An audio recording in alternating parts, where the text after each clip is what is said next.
First off, I want to start off by giving all praises to Yahweh, by Hashem, Yahweh Shai, by Hashem, Rakakwadash. I also want to give a double honor to the apostles and elders of Great Millstone who taught us this word, and the brothers who teach down with sincerity. I also want to give a salutations to the elect scattered across the four corners of the earth. And this one, we're going to be getting the history. Amerigo Vespucci was truly the one. He was the one named that America was named after. All right, which is Amerigo, but they called it America because he was the one who colonized this land. He was the one who really discovered it. All right. So Amerigo Vespucci, I got a video pulled up about him, but America was named after this man. All right, because we all know that Esau and Edom, when they conquer a land, they rename it. So I'm pretty sure every city and everything in America is renamed, but it's not its original name. All right. You can know by going to a map. You got the land of Cush, you got the land of Put. See, everybody had their own land. Moab, Edomites had their own land. All right. Hittites. Everybody had their own land, but Esau and Edom is the one who went and murdered and killed everybody and took over everybody else's land and put people in captivity. All right. So I got a precept. Then I'm gonna get into the video. I'm gonna just let the video talk in this one. All right. This is just a history lesson. All right, this is Psalm 49:11. Their inward thoughts is that their houses shall continue forever, and their dwelling places to all generations. They call their lands after their own names. All right, and they call their lands after their own name because they don't really have land. They conquered it, and they stole it.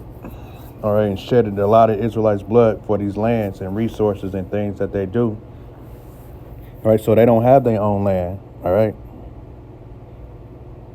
They come in your land whenever they feel like it. They do as they please, all right?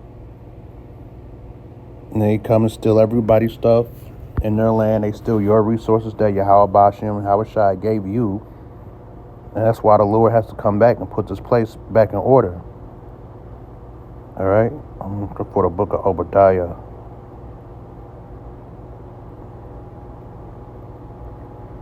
And I'm not going to say too much in this. I'm going to let the video talk. But let me just read one more and I'm going to let the video talk.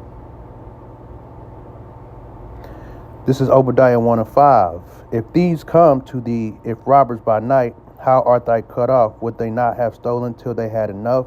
If the grape gatherers came to thee, would they not leave some grapes? All right, it's going back to how they steal everything. You know, they come in your place and take everything and leave you nothing. Just the same way they're doing Issachar and the Southern tribe, because that's another video I gotta do. America stole Texas and America stole California. All right, and they stole Mexico. All right, so y'all deporting people back. The only ones who are migrants is you Edomites, which is so-called white men. Y'all go back to where y'all came from. All right, acting like this is your land. The same thing with Israel. You small hat people, that's our land. Same thing with you Philistines. What they calling you Persians over there fighting over our land. All right, so the Lord's got to come back and give us our land. All right, so with that being said, let's get into the video.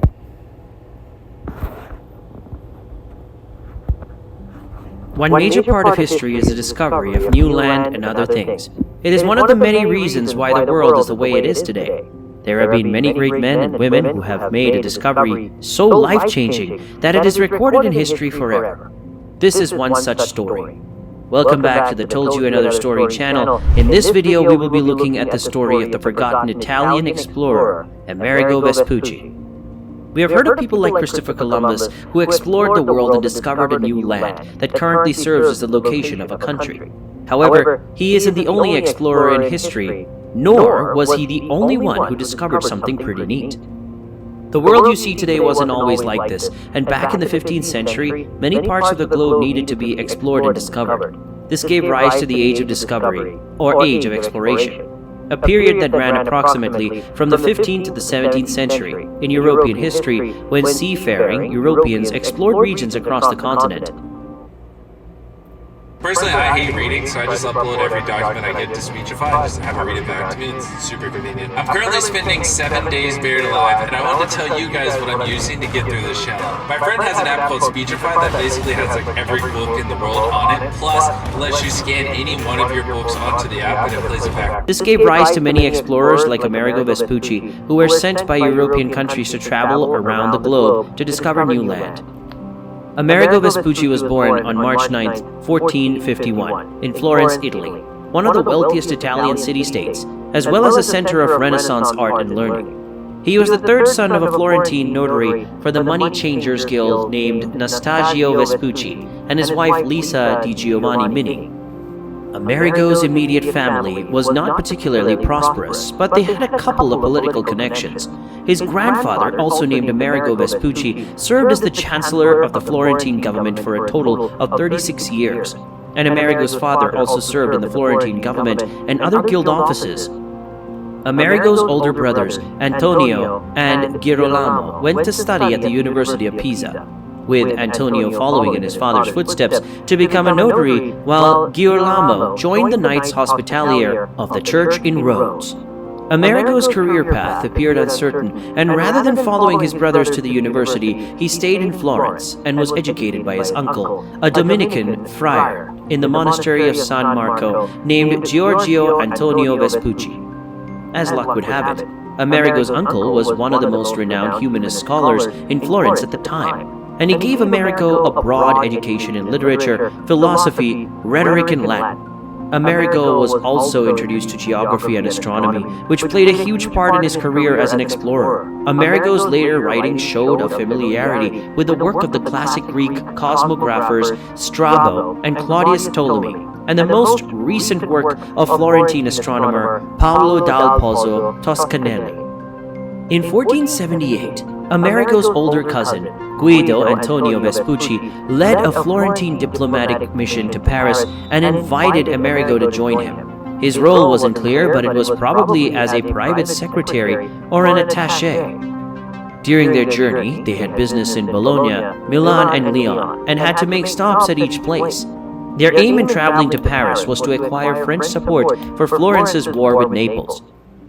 However, Louis XI was worried, and the diplomatic mission returned to Florence in 1481 with hardly anything to show for their efforts. After his trip to Paris, Amerigo worked with his father for some time while continuing his studies in science.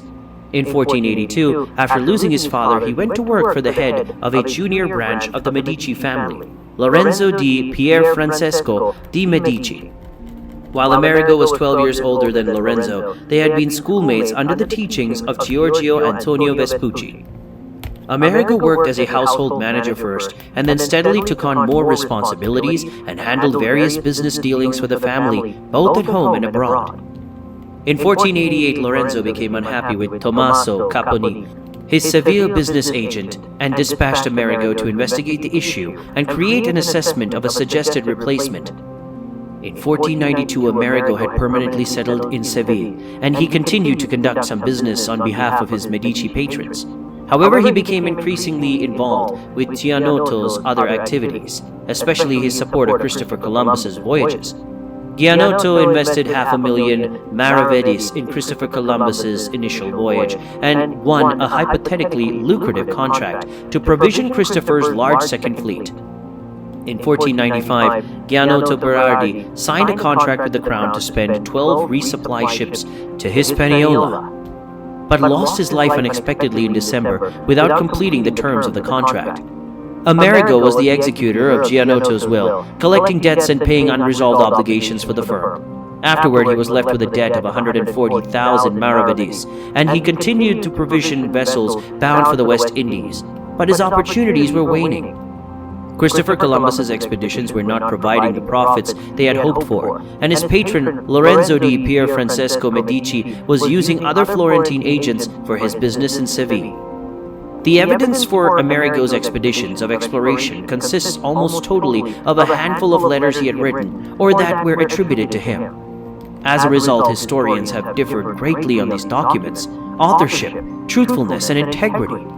Beginning in the late 1490s, Amerigo participated in 2 expeditions to the New World that are fairly well documented in the historical record. However, the other 2 have been alleged, but the evidence is more debatable. A letter dated 1504 and published the next year was said to be an account by Amerigo of an expedition to the New World, leaving Spain on May 10, 1497, and returning on October 15, 1498. This is probably his most controversial expedition, as the letter is its only known record, causing historians to doubt it. Some question the writing and correctness of the letter and consider it to be fake, while others point to the irregularities in the expedition's narrative, predominantly the alleged course. Certain earlier historians suspected that Amerigo combined observations from a later expedition into a fabricated account of this alleged first one, so as to gain importance over Christopher Columbus and place himself as the first European explorer to come across the mainland. Others suggest that the letter was not written by Amerigo, but by an unknown author who had access to his private letters to Lorenzo di Medici about his 1499 and 1501 expeditions to the Americas. However, in 1499, Amerigo joined an expedition approved by Spain. They intended to explore the coast of a new landmass discovered by Christopher Columbus on his 3rd expedition. In particular, they would investigate a rich source of pearls that he had reported. Amerigo and his backers funded 2 of the 4 ships in the small fleet, and he gave the impression that he was in charge when he later wrote about this experience.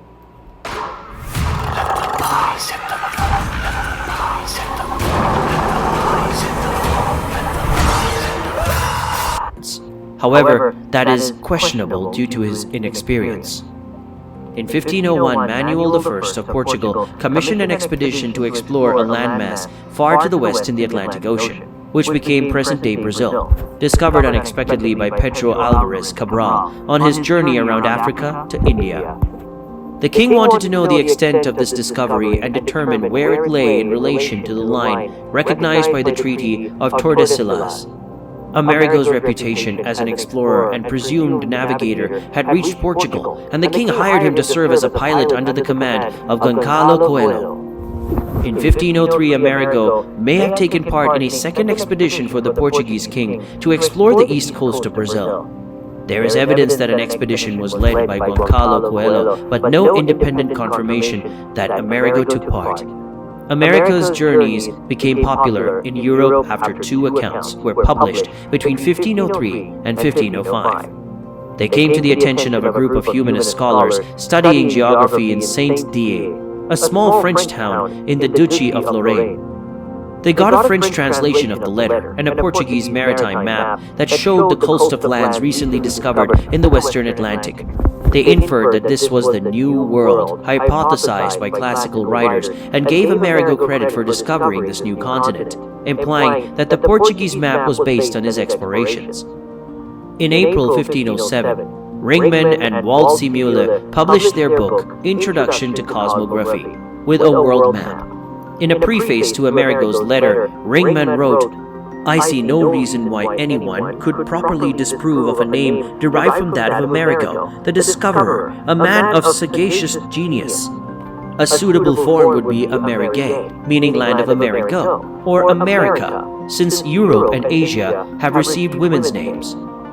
In 1538, Gerardus MacArthur used the name America to name both the north and south continents of this influential map.